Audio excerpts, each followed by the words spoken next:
आप देख रहे हैं वंदे भारत समाचार और अभी हमारे साथ उपलब्ध हैं जन स्वराज के अनुमंडल अध्यक्ष श्री हीरा यादव जी।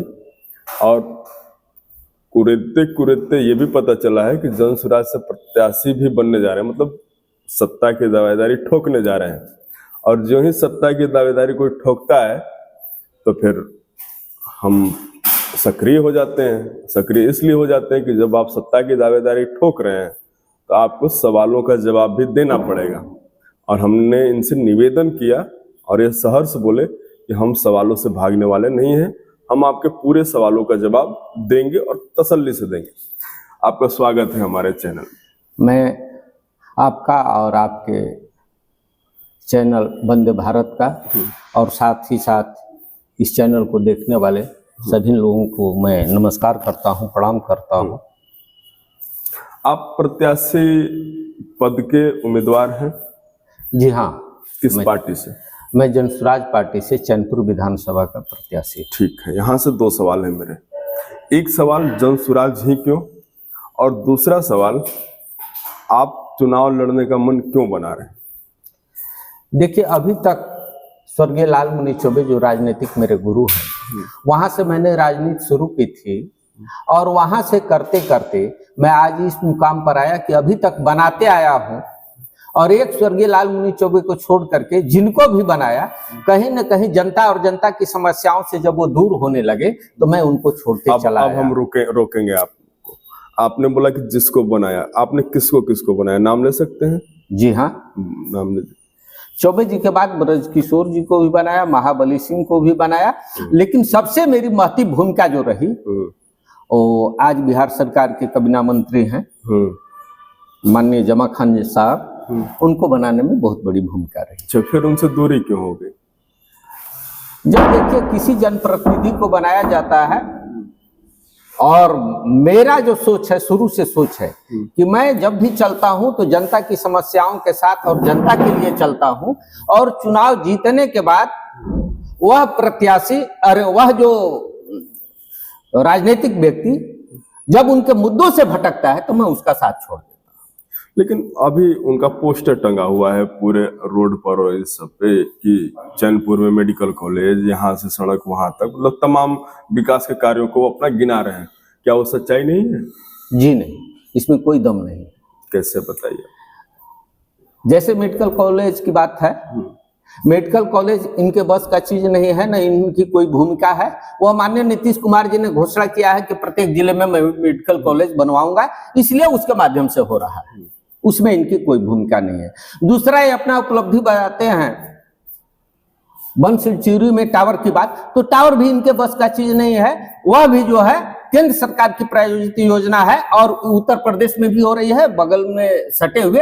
आप वहां पर जाकर के देख लेंगे कि वहां पर भी हो रहा है, उसी के तहत यहाँ पर भी हो रहा है, इसलिए इनकी बातों में कोई दम नहीं। चलिए अब प्रश्न पर आते हैं हम लोग। क्यों मन बना लिया आप चुनाव लड़ने का? मैंने देखा कि अभी तक बना रहा था जो इस तरह से कि हमारे आज के, जिनको कि मैं नेता मान करके चल रहा हूं, जन स्वराज पार्टी के सूत्रधार माननीय प्रशांत किशोर जी कल तक किसी को जिता रहे थे, नेता बना रहे थे, लेकिन बनाते बनाते उन्होंने देखा कि उनके अनुरूप बनाने के बाद जब वो गरीब गुरुओं के लिए, दलित मजलूमों के लिए ये सरकारें काम नहीं करती है, इसलिए वह उन लोगों को छोड़ करके स्वयं अपनी सरकार बनाने के पीछे पड़ गए। इसीलिए मैंने सोचा कि मैं जिनके साथ गया हूं, यदि उनकी सोच ये है तो मैं भी उसी तरह से कार्य करूं। और अब तक से बना रहा हूं और ये करना चाह रहा था, लेकिन वो खरा नहीं उतरते हैं क्षेत्र के लिए और जनता के अनुसार, तो मैं खुद लड़ कर करके दिखाऊं कि जनप्रतिनिधि का मतलब क्या होता है। अच्छा, ये बताइए कि आप अनुमंडल संगठन अध्यक्ष हैं, क्या काम होता है अनुमंडल संगठन अध्यक्ष का? जी हाँ, बहुत अच्छा सवाल। अनुमंडल संगठन के अलावे मैं प्रदेश कार्य समिति का भी सदस्य हूँ, लेकिन अभी तक हमारे में इस पार्टी में थोड़ा सा अंतर किया गया है। इसको और धारदार संगठन को बनाने के लिए जिले में एक ही जिला अध्यक्ष होता है, लेकिन इसको और धारदार और कम समय में बहुत तीव्र गति से काम करने के लिए इस जिले को दोनों अनुमंडल में बांट दिया गया है और दोनों अनुमंडल में एक ठो अनुमंडल अध्यक्ष बना दिया गया है कि अध्यक्ष के अलावे यहाँ के जो अनुमंडल अध्यक्ष होंगे वो इस अनुमंडल में पड़ने वाले विधानसभा क्षेत्र और प्रखंडों के ऊपर निगरानी रखेंगे और संगठन का काम अच्छी तरह से देखेंगे। चलिए, जब आप प्रत्याशी बनेंगे तो आपके मुख्य मुद्दे क्या होंगे? सबसे बड़ा मुख्य मुद्दा होगा सिंचाई का। सिंचाई के लिए चाहे जिस भी तरह से जो भी कार्य करना हो, जब रामगढ़ विधानसभा में गंगा का पानी और कर्मनाशा का पानी आ सकता है कैनाल के माध्यम से, तो हमारे चैनपुर विधानसभा में और जगदहवा बांध में क्यों नहीं आ सकता है? और उससे भी आसान है, करमचट का पानी लाया जा सकता है, तेलहार कुंड का पानी लाया जा सकता है। लेकिन सबसे बड़ी सोच है किसी व्यक्ति के करने की, जिसके तहत ये सोच पैदा हो जाएगी वो कर लेगा। मतलब अभी करने की इच्छा नहीं है लोगों की, आपके कथन? जी हाँ। चलिए ठीक, लेकिन ये काम तब होगा ना जब आपका सरकार, प्रदेश में भी सरकार होगा। क्या इसकी संभावना आपको लग रही है? जी हाँ, इसकी संभावना लग रही है, क्योंकि जिस तरह से आज के समय में यह बिहार जो है बीमार बिहार है, बदहाल बिहार है, लूट का बिहार है। यहां पर सिर्फ अधिकारी ही नहीं लूट रहे हैं, सरकार खुदे बैठ करके लूट रही है। इसका मैं आपको प्रमाण दे रहा हूं। दीजिए। जिस तरह से विद्यालय में बैग सप्लाई किया जा रहा है, बैग मात्र 500 के अंदर का चीज है, 500 भी नहीं लगेगा, कॉपी किताब पेंसिल किट वगैरह और थैला लेकर के। लेकिन वह कितने का है? सरकार अलॉट की है 2000 का। स्कूल में बेंच डेस्क जो सप्लाई हो रहा है, यहां पर बन रहा है 1800 से 2000 में, और सरकार खुद वहीं से टेंडर करा करके अपने चहेते लोगों को संवेदक बना करके और भेज दिया है, और 5000 रुपया उसका सप्लाई की है। तो इस तरह से मैं कह रहा हूं कि सरकार खुद लूट में।